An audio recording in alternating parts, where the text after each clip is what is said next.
Assalamualaikum warahmatullahi wabarakatuh. Perkenalkan, nama saya Rahma. Saya dari Prodi Pendidikan Agama Islam Lokal 3, Fakultas Tarbiyah dan Ilmu Keguruan.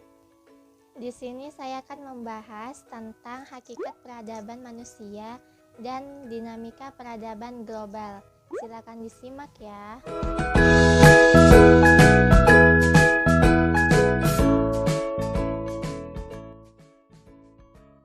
Yang pertama, hakikat peradaban. Peradaban memiliki kaitan yang erat dengan kebudayaan. Kebudayaan pada hakikatnya adalah hasil cipta, rasa, dan karsa manusia dalam memenuhi kebutuhan hidupnya. Kemampuan cipta atau akal manusia menghasilkan ilmu pengetahuan. Kemampuan rasa manusia melalui alat-alat indranya menghasilkan beragam barang seni dan bentuk-bentuk kesenian. Sedangkan karsa manusia menghendaki kesempurnaan hidup, kemuliaan, dan kebahagiaan sehingga menghasilkan berbagai aktivitas hidup manusia untuk memenuhi kebutuhannya. Peradaban berasal dari kata adab, yang dapat diartikan sopan, berbudi pekerti, luhur, mulia, berakhlak, yang semuanya menunjuk pada sifat yang tinggi dan mulia. Salah satu ciri yang penting dalam definisi peradaban adalah berbudaya. Yang kedua adalah manusia sebagai makhluk beradab dan masyarakat adab.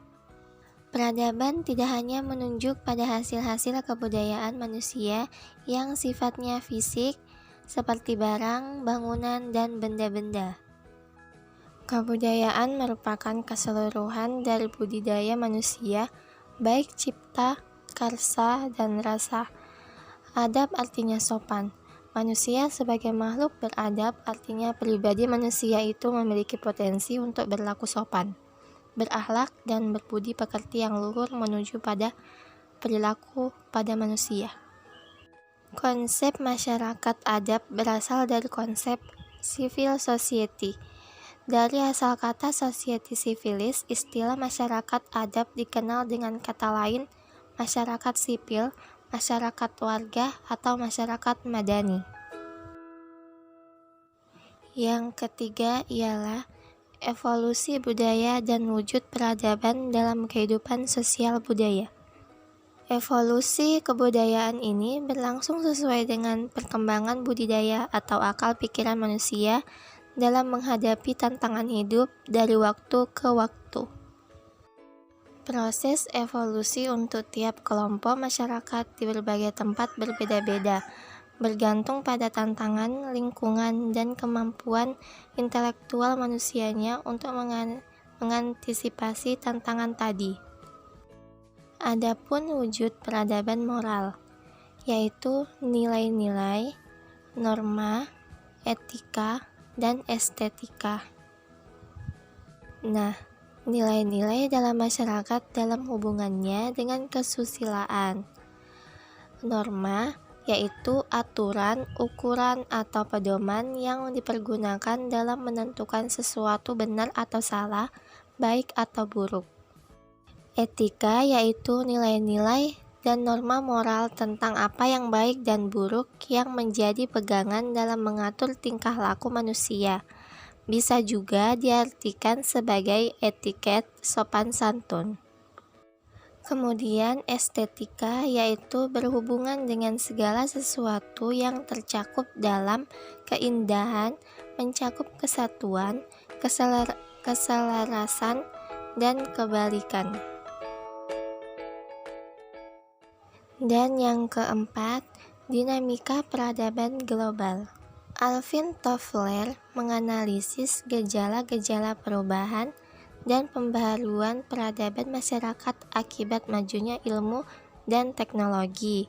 Dalam bukunya The Third Wave tahun 1981, ia menyatakan bahwa gelombang perubahan peradaban umat manusia sampai saat ini telah mengalami 3 gelombang, yaitu dalam gelombang pertama ini, manusia menemukan dan menerapkan teknologi pertanian. Gelombang kedua, adanya revolusi industri terutama di negara-negara barat yang dimulai dengan revolusi industri di Inggris.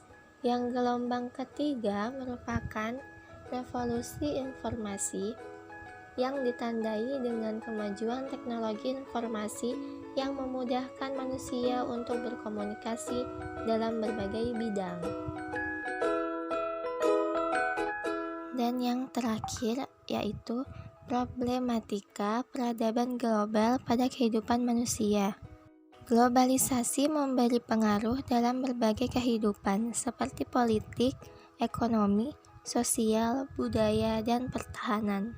Pengaruh globalisasi terhadap ideologi dan politik adalah akan semakin menguatnya pengaruh ideologi liberal dalam perpolitikan negara-negara berkembang yang ditandai oleh menguatnya ide kebebasan dan demokratis, termasuk di dalamnya masalah hak asasi manusia. Globalisasi juga memberikan dampak terhadap pertahanan dan keamanan negara. Dalam menghadapi globalisasi ini, bangsa-bangsa di dunia memberi respon atau tanggapan yang dapat dikategorikan sebagai berikut. Sebagian bangsa menyambut positif karena dianggap sebagai jalan keluar baru untuk memperbaikan nasib umat manusia. Sebagian masyarakat yang kritis menolak globalisasi karena dianggap sebagai bentuk baru penjajahan melalui cara-cara baru yang bersifat transnasional di bidang politik, ekonomi, dan budaya. Dan sebagian yang lain tetap menerima globalisasi sebagai sebuah keniscayaan akibat perkembangan teknologi informasi dan transportasi, tetapi tetap kritis terhadap akibat negatif globalisasi. Sekian dari penjelasan saya. Semoga bermanfaat bagi kita semua.